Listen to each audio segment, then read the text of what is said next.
Kalian pengen tahu sesuatu yang gila? Kenikmatan Duniawi pada tahun 2024 di bulan Juni mengikuti event pertamanya. Dalam waktu 72 jam, Kenikmatan Duniawi hanya bisa menghasilkan 13 juta rupiah. Kemarin, tanggal 20 Oktober, Kenikmatan Duniawi mengikuti event keduanya dan berhasil menghasilkan uang sebesar 23 juta rupiah hanya dalam waktu 8 jam. Meningkat 12 kali lipat dari omset harian event pertama Kenikmatan Duniawi. Hari ini, aku bakal ngasih tahu kalian apa aja sih yang bisnisku lakukan untuk meningkatkan omsetnya sebesar 12 kali lipat. Buat yang belum kenal, kita perkenalan dulu. Nama aku Iqbal. Dulu aku sempat S1 di TPSDA ITB, sempat jadi engineer juga selama 3 tahun, dan sekarang udah 5 tahun fokus untuk ngejalanin bisnis bakeryku. Aku udah nge-spend uang kurang lebih 150 juta rupiah untuk biaya persiapan event. Hari ini, aku bakal ngebagiin semua strategi yang aku lakukan, dari persiapan hingga hari eksekusi event, gratis biar kalian punya pedoman untuk mengembangkan bisnis kalian tanpa perlu bayar kelas atau ikutan mentorship. Supaya kalian bisa mengurangi potensi kerugian di bisnis kalian, sekaligus memaksimalkan potensi pemasukan yang bisa kalian dapatkan dari proses bisnis kalian. Kalian siap? Oke, kita mulai. Hari ini aku akan menceritakan hal-hal yang aku lakukan dalam proses persiapan event kedua dalam 3 bagian. Yang pertama di bagian yang merah itu ada bagian preparasi, lalu di bagian kuningnya itu ada pekerjaan persiapan, dan yang terakhir ada hari eksekusi. Nah, kita mulai dari tanggal 6 Agustus dulu. Di tanggal 6 Agustus ini, admin Kenikmatan Duniawi mendapatkan invitation untuk mengisi tenan di event Pasar Seni ITB 2025. Buat teman-teman yang belum tahu, event Pasar Seni ITB itu adalah event 5 tahun sekali, yang mana terakhir diadakan di tahun 2014. Harusnya sih diadakan juga di tahun 2020 atau 2021, tapi karena kemarin ada COVID, hasilnya adalah event tersebut tidak jadi diselenggarakan. Di tahun 2014, Pasar Seni ITB berhasil mendatangkan 600.000 pengunjung dalam hari eventnya. 600.000 ya teman-teman, bukan 600 orang atau 6.000 orang, tapi 600.000 orang. Bayangin seberapa banyak orang yang datang di event tersebut dalam satu hari. Karena aku juga kebetulan jadi alumni ITB dan pernah mengetahui track record Pasar Seni, hasilnya apa? Hasilnya adalah ya udah, aku tanpa pikir panjang langsung mengiyakan penawaran untuk mengikuti event tersebut. Lalu setelah tanggal 6 tersebut, apa sih yang Kenikmatan Duniawi lakukan? Kita mulai dari fase yang pertama dulu, fase preparasi. Di fase preparasi ini, secara garis besar Kenikmatan Duniawi itu melakukan 2 hal. Yang pertama, kita melakukan riset produk baru untuk menyesuaikan dengan tema Pasar Seni 2025. Tujuannya apa? Tujuannya supaya lebih mudah untuk lolos si kurasinya. Lalu yang kedua, kita juga merancang apa aja sih strategi yang harus kita siapkan untuk event Pasar Seni tersebut. Dimulai dari memasang target penjualan, strategi promosi, lalu juga pembagian tugas dari setiap divisinya. Setelah kita melakukan 2 hal tadi, apa sih yang kita dapatkan? Yang kita dapatkan kurang lebih ada 4 hal. Yang pertama, dari sisi produk, kita membuat 2 produk baru. Yang pertama adalah soft bread klepon, dan yang kedua, Vokasia soto ayam. Kenapa sih 2 produk itu? Jawabannya adalah karena produk tersebut lebih sesuai dengan tema Pasar Seni 2025. Dan proses riset produknya sendiri itu hanya memakan waktu kurang lebih sekitar 1 minggu. Kenapa kita bisa melakukan riset produk dengan cepat? Jawabannya adalah karena kita punya tim yang memang sejago itu di bidangnya. Hasilnya apa? Ketika kita dihadapkan pada permasalahan untuk membuat riset produk baru, prosesnya bisa dilakukan dengan sangat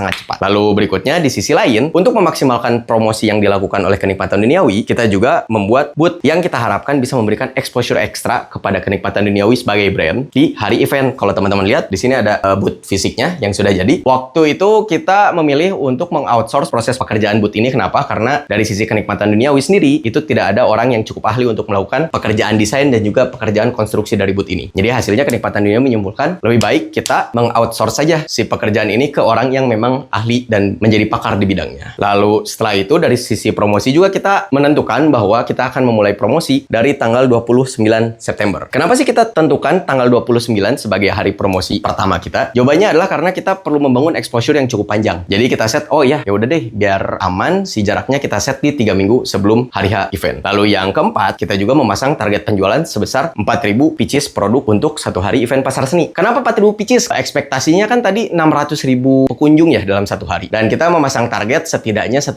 deh untuk mendapatkan penjualan dari event tersebut. Jumlahnya cuma 6.000. Jadi kayak 6.000 penjualan itu sangat make sense untuk dilakukan. Untuk membuat target capaiannya itu lebih achievable, jadinya kita kurangin sedikit. Jadi berapa jadinya? 4.000 atau sekitar 0,67% dari total ekspektasi pengunjung yang akan datang ke event Pasar Seni. Atau kalau misalnya dirupiahkan, nilai penjualannya itu katakanlah harga satu produk Kenikmatan Duniawi itu sekitar 30.000, berarti penjualannya sekitar 120 juta rupiah dalam waktu 1 hari. Tapi spoiler alert, ternyata setelah kita menjalani event Pasar Seni, 4.000 pieces itu jumlah yang terlalu banyak. Bukan karena pengunjung Pasar Seninya sedikit, tapi jawabannya adalah karena yang pertama, jumlah pengunjung Pasar Seni itu memang sesuai ekspektasi, hampir mencapai 600.000 orang. Tapi yang jadi masalah adalah ternyata tidak semua pengunjung di Pasar Seni itu adalah market yang sesuai dengan Kenikmatan Duniawi. Jadi katakanlah kalau market Kenikmatan Duniawi itu di demografi A atau AB, yang kemarin datang ke event Pasar Seni, itu bahkan demografi C, D pun ada. Jadi kayak kebetulan tidak semua orang market fit aja dengan Kenikmatan Duniawi. Dan di sisi lain, lain, yang jadi permasalahan berikutnya adalah ternyata di event pasar seni kemarin itu tidak ada flow pengunjung. Hasilnya apa? Hasilnya adalah tidak semua pengunjung itu melalui semua booth yang ada di pasar seni. Jadi saran aku, pro tip nih ya buat teman-teman yang mau ikutan event, selain kita harus memperhatikan jumlah traffic yang akan datang, penting juga untuk kita mengetahui data siapa sih sebenarnya orang yang datang ke event tersebut dan bagaimana sih teknis pelaksanaan event dari si panitianya. Supaya apa? Supaya kalau misalnya kita ngeset target, katakanlah mungkin itu masih target yang wajar untuk dicapai, kita bisa kurangin lagi targetnya karena menyesuaikan dengan si kondisi teknis dan pertanyaan siapa sih yang datang ke eventnya. Begitu. Nah, untuk gambaran lebih lanjut, kenikmatan duniawi itu biasanya operasi hariannya itu cuma sekitar 100 sampai 300 pieces per hari produksi. Ketika kita akan melaksanakan event pasar seni, target penjualannya itu kan 4.000 pieces ya. Jadi bisa teman-teman bayangkan, event pasar seni adalah event yang sangat masif untuk proses produksi kenikmatan duniawi. Kenapa? Karena biasanya kita standarnya cuma 100 sampai 300. Sekarang untuk pasar seni aja kita pengen memproduksi 4.000 pieces. 40 kali lipat sampai sekitar 15 kali lipat dari proses produksi yang normal. Jadinya aku muter otak lagi. Apa ya yang bisa kita dapetin dari proses operasi yang semasif ini? Ada nggak sih hal-hal lain yang bisa kita dapatkan juga ketika kita mengikuti event pasar seni ini? Jawabannya ada 3 yang kita dapatkan. Yang pertama, karena jumlah penjualannya sangat masif, hal yang kita lakukan adalah riset market secara langsung di lapangan. Jadi kayak di dalam 4.000 pieces ini, sebagian jumlah rotinya itu adalah roti-roti baru yang akan kenikmatan duniawi jual di waktu yang akan datang. Jadi kita bisa ngeliat rasa apa sih yang lebih laku di pasar, rasa apa sih yang kurang laku di pasar. Jadi di hari H ketika event, kita punya target untuk menemukan hasil riset market kita di lapangan langsung. Terus yang kedua, yang bisa kenikmatan duniawi dapatkan adalah mempelajari apa sih yang menjadi bottleneck dalam proses operasi 4.000 pieces ini. Kenapa? Karena aku percaya pada suatu saat kelak, kenikmatan duniawi akan mencapai ke proses produksi ini. Masalahnya adalah sekarang kan kita masih di 100 sampai 300, masih 40 kali lipatnya lah dari kondisi sekarang. Sehingga apa? Sehingga mungkin ini tidak terjadi di hari ini, tapi di masa yang akan datang. Jadinya apa? Jadinya kita punya bayangan ketika nanti kita sampai ke titik ini, apa aja sih yang harus kita persiapkan. Jadi kayak kita bisa mengetahui permainan lebih awal, meskipun kita proses produksinya di sini, kita sudah siap untuk melakukan produksi ini di masa yang akan datang. Lalu berikutnya, nomor 3-nya adalah dengan kondisi semasif ini, tidak make sense kalau misalnya kita hanya fokus di penjualannya aja. Jadi kita harus mikir gimana ya caranya untuk membangun exposure lebih besar lagi, plus di sisi lain memberikan impresi sebaik mungkin ke potensial customer kita. Kenapa sih impresi potensial customer ini penting? Jawabannya adalah karena pelanggan tidak hanya membeli suatu produk karena kebutuhan atau keinginannya saja, tapi ada sisi lain untuk memenuhi egonya juga. Sehingga apa? Sehingga penting untuk kita membangun impresi sebaik-baiknya kepada calon customer kita. Nah, kalau kenikmatan duniawi sendiri, apa sih sebenarnya impresi yang ingin dibangun? Best sourdough dealer in town. Jadi bagaimanapun caranya, ketika event pasar seni nanti, kita ingin membangun impresi bahwa kenikmatan duniawi ini tuh emang bener nih, si best sourdough dealer in town. Makanya kita bikin campaign-nya dimulai dari 3 minggu sebelum, dan di sisi lain kita juga bikin booth-nya nggak setengah-setengah. Nah, sekarang masuk ke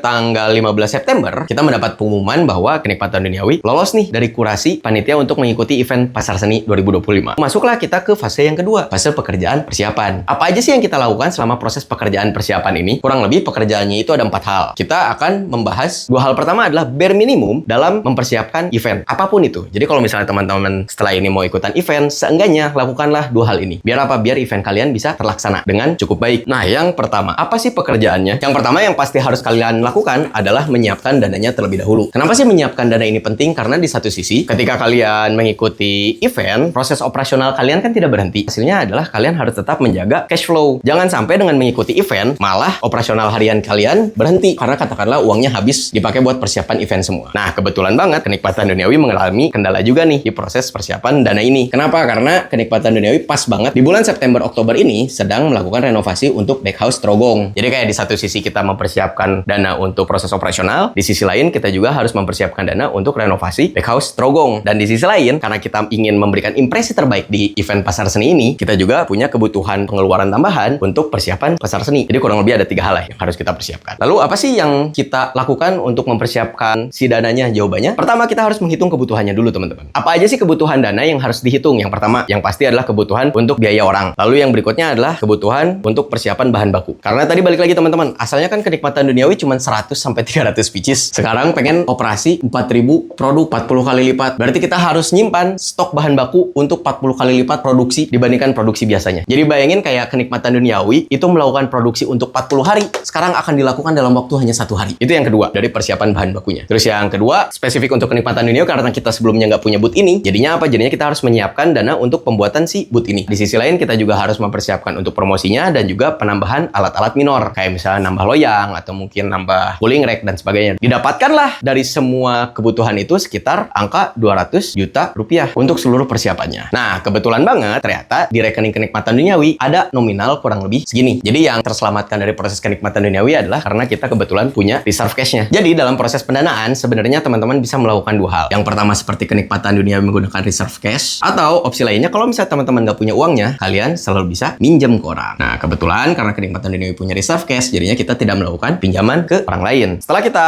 menghitung kebutuhan dananya, lalu kita ngecek juga inventory control dan jumlah orang dan segala macamnya yang sudah kita miliki. Setelah itu kita langsung melakukan proses pemesanan dari mulai bahan baku, alat kecil, packaging, dan lain sebagainya. Nah itu kan hal pertama yang harus teman-teman perhatikan, yang mana adalah dana. Hal kedua yang perlu teman-teman perhatikan adalah kita harus bisa mengontrol pergerakan barang, atau bahasa lainnya itu adalah logistik. Kenapa sih logistik ini penting? Karena bayangin aja teman-teman, asalnya kita memproduksi 100-300 produk, sekarang tiba-tiba 4.000. Berapa banyak barang yang harus kita beli? Berapa banyak produk jadi yang harus kita inventory control juga? Kenapa? Karena produk kenikmatan duniawi kebetulan adalah fresh produce, dan produk kita tidak menggunakan pengawet. Jadinya kita harus muter otak lagi. Gimana ya caranya nyimpan produk dalam jumlah yang banyak, tetapi kualitasnya tetap terjaga dan bisa dipertahankan sampai hari H event. Nah, kalau dari kenikmatan duniawi sendiri, kita dalam proses pengontrolan pergerakan barang ini ada dua batasan yang kita set. Yang pertama, kita tidak ingin ada penambahan alat besar. Alat besar di sini tuh maksudnya apa? Oven, terus kulkas, equipment seperti meja dan sebagainya. Jadi kita nggak pengen menggunakan alat besar tambahan. Jawabannya kenapa? Karena event ini hanya terjadi dalam satu hari. Setelah itu kita belum sampai ke proses produksi yang membutuhkan pembuatan 4.000 pieces produk dalam satu hari. Jadi daripada kita beli alat banyak dan setelah itu malah jadi menganggur, ya udah kita cari cara aja gimana caranya supaya kita bisa melakukan perputaran barang dari produksi, penyimpanan dan sebagainya untuk 4.000 produk dengan alat yang kita miliki sekarang. Lalu yang kedua, hal yang pentingnya adalah bagaimana cara membuat proses operasinya itu seefisien mungkin. Nah, dari dua constraint ini dapatkanlah kesimpulan bahwa kenikmatan duniawi akan melakukan produksi di dua tempat. Yang pertama di Bakehouse Trogong atau Jakarta Selatan, dan yang kedua dilakukan di Bakehouse Bandung. Meskipun event pasar seni nanti itu akan dilaksanakan di Bandung, di ITB lebih tepatnya. Apa sih kelebihan dan kekurangan dari proses operasi yang kenikmatan duniawi lakukan? Jawabannya yang pertama, dari sisi kelebihannya, kita mencegah single point of failure. Kalau teman-teman nggak kebayang single point of failure itu adalah kegagalan yang terjadi akibat kita terlalu menitik beratkan proses operasi kita pada satu poin krusial. Misal, kita full produksi cuman di Bakehouse Bandung doang karena si alatnya paling banyak di Bakehouse Bandung. Jadi kita paksa semua kru untuk datang ke Bandung, terus di sisi lain juga kita pengadaan alat semuanya di Bandung. Amit-amitnya katakanlah misal gempa bumi di Bandung, Bakehouse-nya hancur. Terus apa yang terjadi? Produknya tidak jadi semua. Nah, itu contoh dari single point of failure. Ketika kita melakukan produksi di dua tempat, yang satu di Bandung, yang satu di Jakarta, katakanlah misalnya Bakehouse Bandung tadi terjadi gempa bumi dan hancur. Setidaknya Bakehouse Jakarta masih bisa beroperasi. Hasilnya apa? Hasilnya adalah target produksi itu bisa tercapai dengan lebih aman atau resikonya lebih rendah. Terus di sisi lain, kita juga bisa mengefisienkan biaya bahan baku. Kenapa biaya bahan baku bisa menjadi lebih efisien? Jawabannya adalah karena Bakehouse Bandung udah punya storage-nya sendiri, Bakehouse Jakarta juga udah punya storage-nya sendiri. Bahan baku yang perlu kita procure atau kita beli itu bisa relatif lebih rendah jumlahnya. Lalu di sisi lain, dari sisi kru juga kita bisa mengefisienkan biayanya karena Jakarta punya krunya sendiri, Bandung punya krunya sendiri. Dan di sisi lain, untuk mendatangkan kru lintas kota itu kan butuh biaya lagi ya sebenarnya teman-teman. Nah, jadinya apa? Dengan kita melakukan produksi di dua tempat, kita mengurangi biaya untuk perpindahan orang, dan di sisi lain biaya untuk akomodasi orangnya juga selain perpindahan, misalnya kayak tempat tinggal, makan dan sebagainya. Nah, tapi apa sih yang jadi masalah ketika kita melakukan proses operasi seperti tadi? Yang pertama, karena jumlah alat produksi kenikmatan duniawi tidak sebanyak itu juga, dan kita tidak berencana untuk menambahkan alatnya lebih banyak, hasilnya apa? Proses produksi itu harus dilakukan dari H-4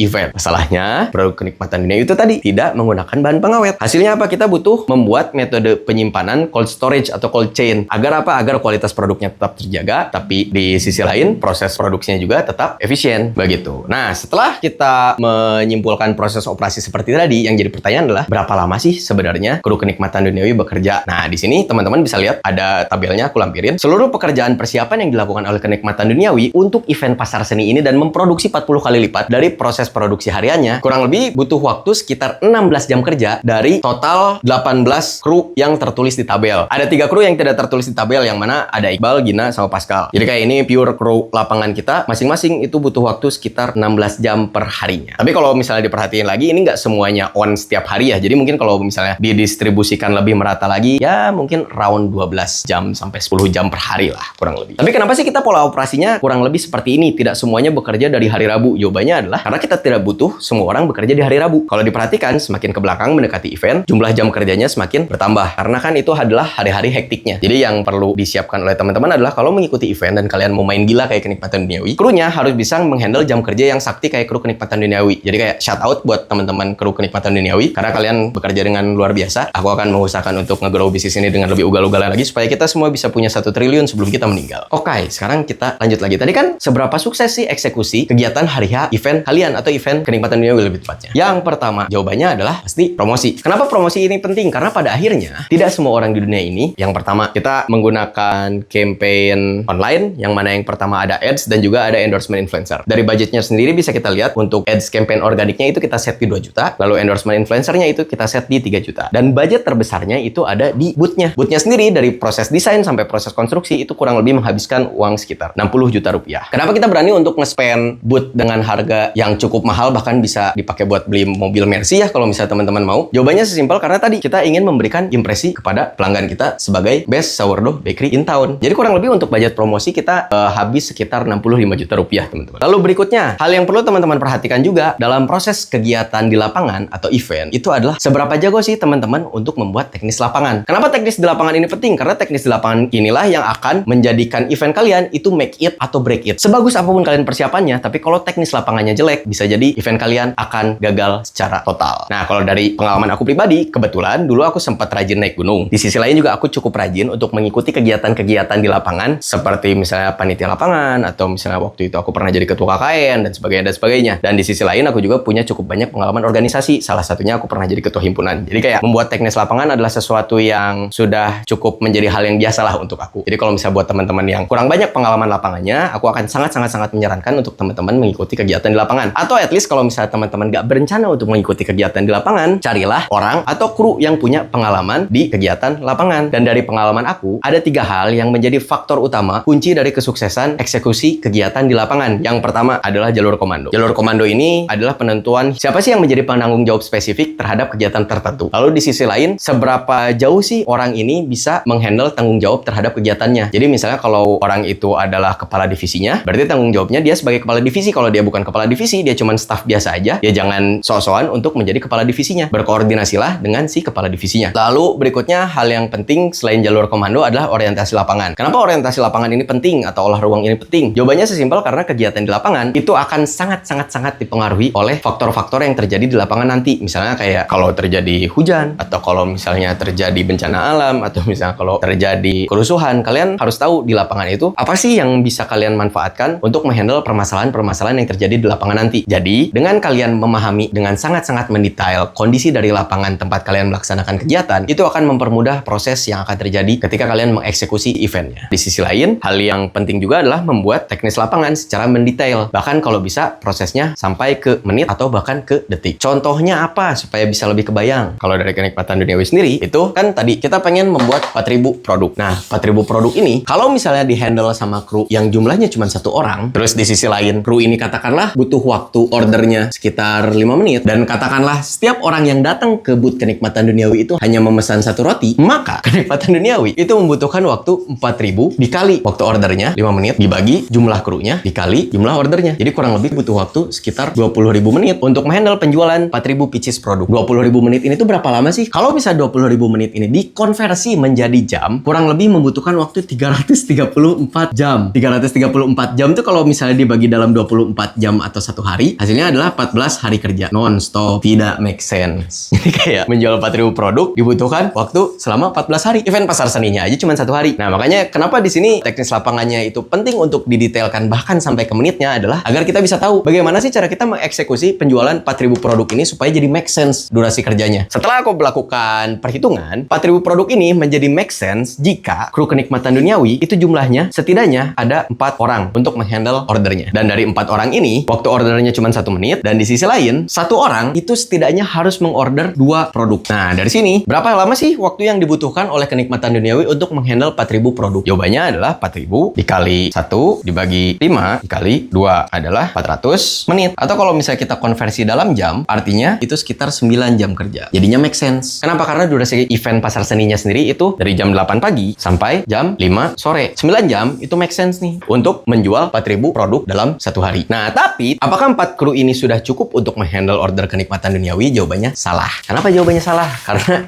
balik lagi tadi, kita kan pengen 4 kru ini untuk menghandle ordernya kan. Dan ordernya itu harus dihandle hanya dalam waktu 1 menit. Pertanyaannya, kita kan beli roti itu orang dapat order terus harus di-pack dulu kan si rotinya. Artinya apa? Ketika ada 4 orang untuk menghandle order, kita juga butuh 4 orang lagi untuk menghandle packaging rotinya. Nah, tapi yang jadi masalah berikutnya adalah apakah semua orang yang yang menghandle order ini dapat menjalani proses order ini dalam waktu 1 menit dan tanpa kendala? Jawabannya belum tentu. Bisa jadi ketika order ternyata internetnya mati, atau misalnya pas order tiba-tiba uangnya nggak ada nih, harus cash. Bisa jadi juga ternyata ketika di handle ordernya orangnya nggak bisa baca menu, sehingga butuh orang yang membantu si tim order ini untuk menghandle noise yang terjadi ketika proses order dilakukan. Sehingga ditambah lagi 1 orang untuk membantu tim ordernya. Lalu dari proses packaging, bisa jadi nih ternyata katakanlah packagingnya habis, atau ternyata produknya hilang, harus diambil dulu dari storage, atau misalnya ternyata ordernya salah. Artinya sama seperti orang yang menghandle order ini, tim packaging harus juga punya orang yang membantu mereka untuk menghandle noise-nya. Ditambah lagi lah 1 orang lagi. Jadi dari sini aja kita udah butuh 5 orang, dan dari sini juga kita butuh 5 orang. Apakah dengan total 10 orang ini sudah cukup untuk menghandle event pasar seni untuk kenikmatan duniawi? Dari hasil aku mensimulasikan skenario event pasar seni, jawabannya masih kurang. Kita masih butuh 2 orang tambahan lagi. 2 orang tambahan ini untuk tim cadangan in case orang yang di sini katakanlah sakit perut, atau misalnya orang yang di sini punya masalah yang lain. Jadi kayak kita punya pemain cadangan lah. Jadi kurang lebih kenikmatan duniawi butuh total 12 orang untuk menghandle event pasar seni agar bisa menjual 4.000 produk dalam waktu 1 menit selama 9 jam.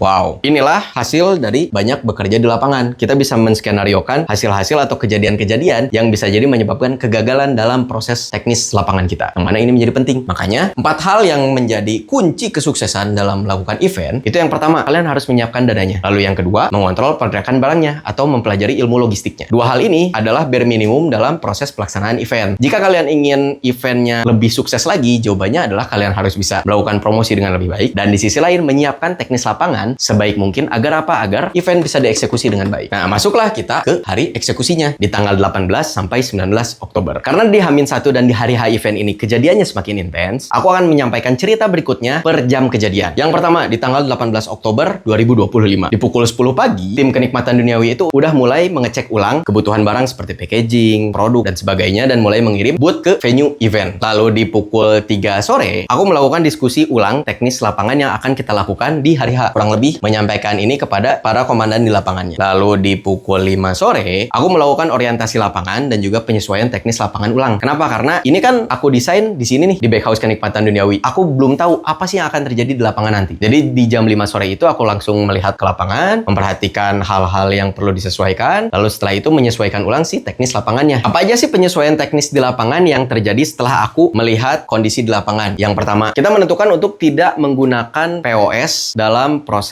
order kita. Kenapa? Karena bootnya banyak banget. Jadi kayak beneran sih itu 600.000 tuh nggak bohong. Jadinya kemungkinan besar dari pengalaman aku ketika eventnya didatangi banyak sekali pengunjung, hasilnya internet biasanya mati. Jadi kita dari pagi aku mengarahkan untuk ya udah kita nggak usah pakai POS. Kita langsung pakai nota tulis aja. Terus di sisi lain sebenarnya kan di event ini tuh kita dikasih storage khusus untuk menyimpan barang-barang kebutuhan selama event berlangsung. Tapi ternyata setelah aku nyampe ke lapangan, jarak dari booth sampai ke storage itu sekitar 100 sampai 200 meter. Yang jadi masalah adalah tadi orangnya sangat crowded. Hasilnya ya udah aku memutuskan untuk tidak menggunakan storage yang disediakan oleh panitia. Jadinya kita pakai storage-nya di mana? Kita pakai storage-nya di belakang. Jadi kita bikin storage darurat di mana kita pasang kanopi lagi sendiri. Tujuannya apa? Tujuannya untuk mempermudah proses mobilisasi dari barang-barang yang kita gunakan selama event. Terus di sisi lain yang aku perhatikan juga adalah di mana sih posisi toilet terdekat. Kenapa? Karena kalau misalnya kru butuh apa-apa atau ada kejadian-kejadian yang tidak terduga, kita bisa langsung merapat ke toilet yang paling dekat untuk kita akses. Satu hal menarik yang aku temukan juga waktu aku melakukan orientasi lapangan. Kebetulan orang yang menjadi peserta event non panitia atau mungkin tenan ya bisa kita sebut, yang datang di jam itu tuh selain aku ada beberapa orang juga, dan aku memperhatikan ada beberapa orang yang malah marah-marah ke panitia.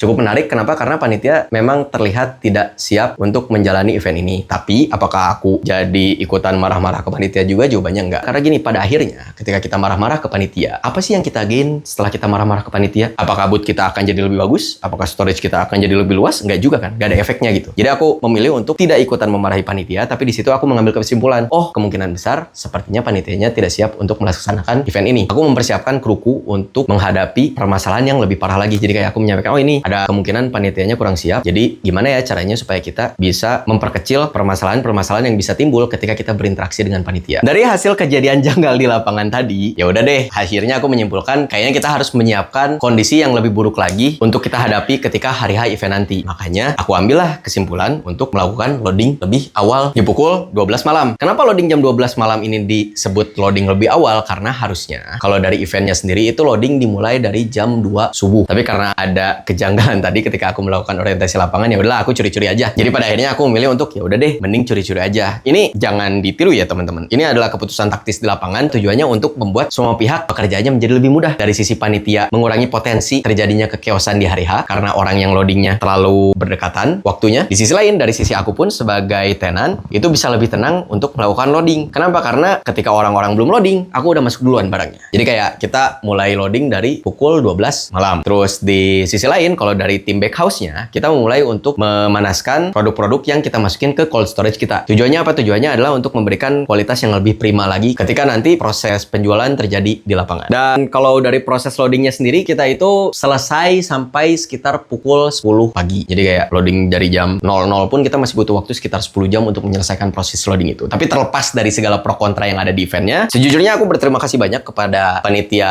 Pasar Seni 2025. Kenapa? Karena baik dan buruknya event ini menurut pandangan orang-orang, tapi yang pasti event Pasar Seninya terlaksana, hasilnya adalah ini salah satu event terbaik yang pernah aku jalani selama Kenikmatan Duniawi berjalan. Tepuk tangan dulu untuk panitia. Terima kasih banyak telah mengadakan event yang sangat fun. Balik lagi ke cerita Kenikmatan Duniawi. Di pukul 5 pagi, seluruh tim lapangan Kenikmatan Duniawi itu udah datang ke backhouse. Sorry banget, kita nggak ada fotonya karena hektik banget. Kurang lebih vibes-nya mirip seperti di foto itu. Jadi ada adjustment dari teknis di lapangan. Jadi aku menyampaikan seluruh adjustment tadi kepada seluruh kru yang akan terlibat di lapangan di jam 8 sampai event selesai. Dan setelah melakukan briefing, 12 orang kru langsung berangkat ke lapangan. Aku dan 3 orang tambahan lainnya tetap stay di backhouse. Jadi kayak total selama kita beroperasi itu ada 16 kru di hari H event. 16 teman-teman. Jangan bayangin, wah eventnya kecil nih, cukuplah 1 orang 2 orang. Enggak teman-teman. Kita aja pakai 16 orang. Apa aja sih yang terjadi selama si event Pasar Seni ini berlangsung? Jadi dari pukul 8 pagi sampai event selesai, sesuai dengan perkiraan aku yang pertama, storage sulit diakses. Untungnya, kita kan sudah memindahkan storage kita ke storage darurat di belakang booth. Hasilnya apa? Kita nggak ada masalah dengan storage. Terus yang kedua, antrian yang terjadi sesuai dengan ekspektasi cukup panjang. Untungnya lagi, seluruh kru Kenikmatan Dunia sudah di briefing dengan baik, dan hasilnya apa? Kita bisa nge-fire order kurang dari 1 menit. Jauh lebih baik dari ekspektasi pekerjaan kita. Lalu yang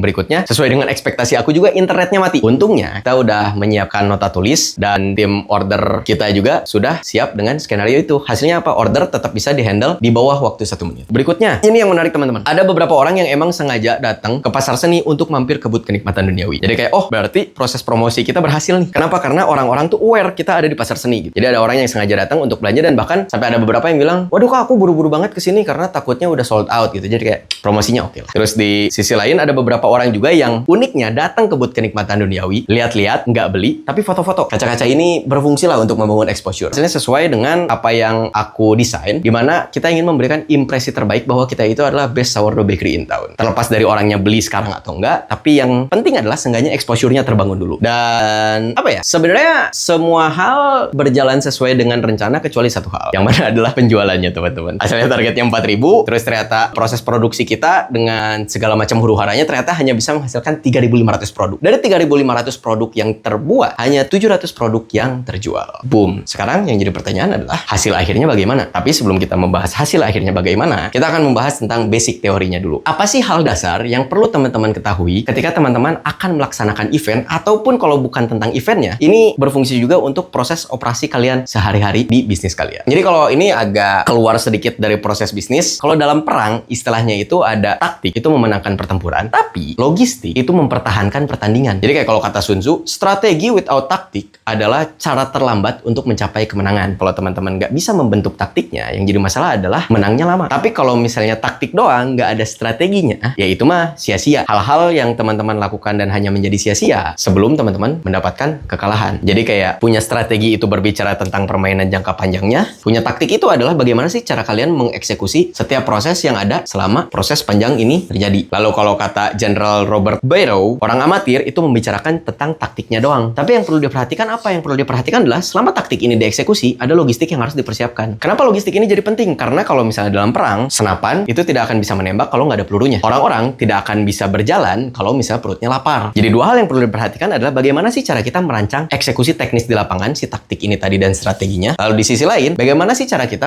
mengatur pergerakan barang atau si logistiknya ini. Yang pertama, kita mulai dari bagaimana cara kita untuk membuat teknis di lapangan. Nah, dalam perencanaan teknis di lapangan, sebelum teman-teman melakukan eksekusi kegiatannya atau selama teman-teman melakukan persiapan menuju eksekusi lapangan, ada dua hal yang harus teman-teman perhatikan. Yang pertama, teman-teman harus bisa membuat educated guess berdasarkan data. Educated guess ini tuh apa? Educated guess ini itu adalah target capaian yang ingin teman-teman hasilkan. Kalau dalam kenikmatan duniawi, target capaiannya adalah 4.000 produk yang terjual. Pertanyaannya, apakah 4.000 ini menjadi masuk akal atau tidak? Kalau dari 600.000 orang, ini tuh hanya 0,67% dari orang yang datang. Yang mana itu sebenarnya make sense. Tapi kan yang ternyata jadi masalah adalah yang tidak educatednya adalah 600.000 orang itu bukan semuanya market kenikmatan duniawi. Jadi satu hal untuk membangun educated guess-nya. Di sisi lain, hal yang penting untuk teman-teman perhatikan adalah memahami dan mengetahui sumber daya yang teman-teman miliki. Sumber daya di sini tuh bisa dikategorikan menjadi 5M. 5M ini tuh apa? Man, machine, method, measurement, sama material. Man itu maksudnya apa? Man ini tuh maksudnya adalah seberapa banyak sih kru yang teman-teman miliki atau seberapa jago sih kru yang teman-teman miliki. Karena kalau misalnya teman-teman punya kru yang sejago itu dan sehebat itu, hasilnya adalah tadi bisa melakukan pekerjaan Roro Jonggrang dalam waktu hanya 5 hari kerja. Lalu di sisi lain, berapa banyak sih alat yang teman-teman miliki atau mesin yang teman-teman miliki? Lalu berikutnya, bagaimana sih caranya atau metode yang perlu teman-teman lakukan untuk mengeksekusi hal-hal yang sudah teman-teman persiapkan untuk dilaksanakan di hari H. Lalu yang berikutnya penting adalah bagaimana sih teman-teman mengontrol dan menghitung jumlah-jumlah kebutuhan yang teman-teman butuhkan untuk mengeksekusi kegiatan di hari H. Jadi measurement jumlahnya itu tuh penting tuh. Dan di sisi lain juga teman-teman harus bisa memeasure berapa lama sih waktu kerja yang dibutuhkan. Hal-hal sampai ke menit atau bahkan ke detik atau mungkin cuma sampai jam itu menjadi penting dalam proses eksekusi di lapangan. Lalu berikutnya yang perlu diperhatikan juga, material apa aja sih yang teman-teman butuhkan untuk bisa mengeksekusi kegiatan ini dengan sebaik-baiknya. Nah, itu kan tadi hal yang perlu teman-teman persiapkan sebelum melakukan eksekusi. Ketika teman-teman akan melakukan eksekusi, yang terpenting adalah si teknis di lapangannya. Yang pertama, membuat jalur komando dan juga memberikan tugas yang mendetail kepada setiap orang yang ada di lapangan. Jangan sampai ketika hari eksekusi itu, orang-orang tuh bingung. Sebenarnya tugas aku apa sih? Sampai sejauh apa sih aku harus bertanggung jawab terhadap kegiatan tersebut? Contoh yang paling gampang adalah tadi, kenikmatan duniawi itu ada orang yang tugasnya untuk handling order dan ada orang yang tugasnya untuk nge-pack produk. Orang yang handling order, aku bilang kamu nggak perlu mikirin orang yang nge-pack produk. Apapun yang terjadi di orang yang nge-pack produk itu bukan urusan kamu. Tugas kamu adalah menghandle order dalam waktu 1 menit. Begitu pula sebaliknya. Orang yang nge-pack produk itu nggak perlu tahu pekerjaan yang menghandle order. Tugas kamu adalah nge-pack hanya dalam waktu 1 menit. Ternyata tadi kenikmatan duniawi sukses untuk menerima order dan mengeluarkan orderan kurang dari 1 menit. Setelah kalian membuat jalur komando dan tugas yang mendetail, hal yang perlu diperhatikan berikutnya adalah memahami kondisi di lapangan dan juga mensimulasikan kemungkinan-kemungkinan terburuk yang mungkin terjadi di lapangan. Misalnya kayak tadi kasus internet mati, atau misalnya pembayaran nggak bisa pakai QR, harus pakai cash, atau ternyata orang yang nggak bisa baca dan sebagainya. Semakin sering kalian melakukan kegiatan di lapangan, harusnya kalian akan semakin jago untuk melakukan simulasi-simulasi kejadian yang mungkin terjadi di lapangan ketika event terlaksana. Lalu berikutnya nih, ini kan tadi kita berbicara tentang taktik dan strateginya. Yang perlu diperhatikan berikutnya adalah bagaimana sih cara kita mengatur pergerakan barang. Pada dasarnya, proses logistik itu terdiri dari 6 kegiatan utama. Yang pertama, planningnya dulu. Mirip kayak educated guess tadi, apa aja sih yang harus disiapkan di awal sebelum si proses logistik ini dimulai. Lalu berikutnya adalah sourcing. Apa aja sih barang-barang yang harus dipersiapkan atau dibeli atau dibutuhkan ketika si proses pengiriman atau proses pembuatan barang ini berlangsung. Lalu berikutnya adalah ada proses pembuatan barangnya. Setelah proses pembuatan barangnya, ada proses perpindahan barangnya, pengiriman, penyimpanan, dan sebagainya. Lalu berikutnya ada proses penjualan barangnya atau pemindahan barang dari kita ke konsumen. Dan di proses berikutnya adalah ada servis produknya. Servis di sini tuh misalnya kayak barangnya sudah kita jual ke konsumen, tapi ternyata barangnya ada kerusakan, jadinya harus kita retur. Atau misalnya ada masalah apa, jadinya harus kita perbaiki. Kurang lebih ada 6 proses utama. Dan di dalam ke-6 proses ini, ada 3 hal yang menjadi faktor penentu seberapa lancar ke-6 proses ini tadi. Yang pertama adalah materialnya, yang berikutnya adalah informasinya, dan yang ketiga adalah cash flow-nya atau perputaran dananya. Jadi misalnya bayangin teman-teman mau bikin 4.000 produk tadi, yang jadi pertanyaan adalah, sudah berapa banyak sih produk yang dibuat? Kalau misalnya kenikmatan duniawi, nggak tahu produk yang dibuat di Jakarta udah berapa banyak, atau produk yang di Bandung yang dibuat udah berapa banyak. Hasilnya apa? Bisa jadi ternyata jumlahnya berlebihan, atau ternyata kurang, underachieve dari target. Terus kalau misalnya materialnya pun kurang, itu tidak akan bisa terbentuk si 4.000 produk ini. Dan di sisi lain, kalau misalnya ternyata tadi uangnya nggak ada, pendanaannya nggak ada, berapa besar pun targetnya, ini tidak akan bisa tercapai. Kenapa? Karena kan uangnya aja nggak ada. Gimana cara kita mau bikin produknya? Gimana cara kita mau memproses si pekerjaannya gitu. Jadi kayak selain 6 faktor ini, ada 3 faktor yang harus diperhatikan dalam setiap prosesnya. Material, perputaran informasi, dan juga perputaran arus dana. Nah, balik lagi. Jadi, apakah hasil pasar seni dapat dikatakan sebagai keberhasilan atau kegagalan atau kayak gimana? Kalau misalnya dalam jangka pendek, jawabannya simple. Ekspektasinya sold out 4.000 pieces, ternyata cuma sold 700 pieces atau cuma 18% dari total target penjualan. Dalam jangka pendek, hasilnya adalah kegagalan. Kenapa? Karena kan kita rugi 75 juta. 75 juta teman-teman ruginya. Bukan 7.500, bukan 75.000, 75 juta. Tapi apakah kerugian 75 juta ini menjadi masalah besar untuk kenikmatan duniawi? Jawabannya tergantung. Kalau misalnya kita lihat dari sisi jangka panjang, sekarang kondisinya kenikmatan duniawi udah punya booth yang mampu memberikan exposure. Kenapa? Karena ada orang yang sengaja foto-foto di booth ini, meskipun dia nggak beli. Jadi kayak it's still win for me. Terus di sisi lain kita juga jadi punya proven data. Berapa banyak sih produk yang make sense untuk dijual di kondisi event-event yang mungkin mirip seperti pasar seni? Atau bahkan kalau eventnya nggak kayak pasar seni dan jumlahnya lebih rendah, apakah make sense memasang target penjualan 4.000 produk juga? Selain itu juga, kita jadi tahu, oh ternyata kenikmatan duniawi itu bisa loh menjual produk sejumlah 23 juta dalam waktu 1 hari doang. Terus kalau dari sisi proses produksi, kita jadi tahu nih, untuk memproduksi 4.000 produk, apa aja sih bottleneck yang terjadi selama proses produksinya terjadi, atau selama proses operasinya terjadi. Jadi kayak, aku udah siap nih untuk menghasilkan 100 juta per hari. Jadi, let's say kalau misalnya ada investor mau masuk, aku udah tahu kok cara menghasilkan uang 100 juta dalam 1 hari. Berikutnya, kalau dari sisi kenikmatan duniawi sendiri, yang menjadi nilai plus berikutnya adalah, karena produknya pun udah jadi, ya nggak kita buang, kita bagiin aja. Jadi pada akhirnya kita bisa membagikan produk gratis dan juga membagikan ilmu. Kenapa? Karena sesuai dengan value kenikmatan duniawi. Mungkin kalau buat teman-teman yang baru tahu kenikmatan duniawi, atau mungkin baru nonton konten aku, kenikmatan duniawi itu punya value. Value-nya itu apa? Value-nya itu sesimpel semangat berbagi. Jadi kayak kita mengalokasikan sebagian income kita untuk dijadikan lagi produk, untuk apa? Untuk dibagikan kepada yang membutuhkan. Sebelumnya kita udah sering collab sama kayak Food Bank, LSM, Puzzle, Best One, Karya Salemba 4, dan sebagainya. Jadi kayak kita emang ada beberapa kegiatan bagi-bagi produk gratis. Jadi kalau misalnya nanti setelah ini, teman-teman ada yang pengen collab untuk bagi-bagi produk, kabarin aja ke kita karena kita punya alokasinya. Atau misalnya teman-teman mendonasikan uang, atau misalnya bingung, aku pengen ikut kegiatan charity tapi nggak tahu yang bisa menyalurkannya siapa. Nanti kontak ke kita aja karena kita bisa collab bareng untuk kegiatan-kegiatan charity atau kegiatan-kegiatan sosial. Plus di sisi lain sebenarnya kalau aku pribadi, kenapa sih aku bikin konten nggak dibayar, ngasih konten ilmu banyak banget gratis buat kalian yang nonton konten ini? Jawabannya sesimpel karena ini emang value-nya kenikmatan duniawi. Jadi kayak dengan kalian nonton, kalian membantu kenikmatan duniawi tetap live and kickin, tetap hidup dan berjalan. It's a win for me. Jadi kalau dibilang apakah kegiatan kemarin di pasar seni itu adalah sebuah kegagalan, kalau menurut aku dalam konteks jangka panjang, ini adalah kemenangan yang tertunda, teman-teman. Ada satu quotes yang sebenarnya aku suka banget dari film Batman Begins. Alfred pernah bilang ke Bruce Wayne. Dia nanya, why do we fall, sir? Kenapa kita jatuh, bos? Jawabannya itu simple. Supaya kita itu bisa bangkit dari keterpurukan yang kita alami di diri kita sendiri. Setelah ini, kalau misalnya teman-teman pengen collab bisnis bareng aku, kalian bisa kontak aja ke WA admin aku di +62813 1835 1962, namanya Diana. Atau bisa langsung email ke email aku di muhammadiqb19@gmail.com. Atau kalau misalnya kalian pengen belanja langsung ke Backhouse Kenikmatan Duniawi, kita ada 2. Di Jakarta Selatan kita ada di Trogong Raya nomor 12, Jakarta Selatan. Atau kalau yang di Bandung itu ada di Jalan Wulku 3 nomor 3. Kalau misalnya kalian suka dengan konten bisnis ini, kalian bisa langsung subscribe YouTube aku atau bisa follow akun aku yang lain di Iqbal Salmon di Instagram atau Iqbal Salmon 3 di TikTok. Hari ini kuliahnya udah cukup. Hati-hati di jalan, jangan lupa makan. Sampai kita bertemu lagi di lain kesempatan.